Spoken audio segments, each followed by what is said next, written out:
Es saskatu ieradniecību citu problēmu. Mums ieradniecība ir balstīta uz radniecības saitēm un politiskas lojalitātes arī saitēm. Ja. Un pateikt, jebkurš strādājošs valsts pārvalde, es nesaku, kā visi, bet jebkurš strādājošā valsts pārvalde noteikti zina tādus kolēģus, kuri darba pieņemtiem kaut kādu subjektīvu faktoru ietekme un kuri, ļoti bieži skaistuma dēļ atrodas tajā amatā un saņem to algu. Skaistuma konkursu iziet?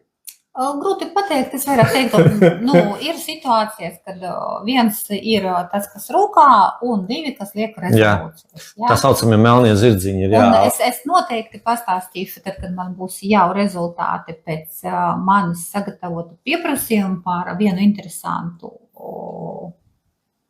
struktūru, par personāla sastāvu, par amatiem, un tad, kad man būs atbildes, un tad, kad es spēšu realizēt saplānoto strateģisko, to darbības kopumu, tad es noteikti atskaitīšos, kā tās vainagojas, ko es esmu noskaidrojusi, lai, parādītu, ka darbu var organizēt arī savādāk, un tas ir noteikti iespējams.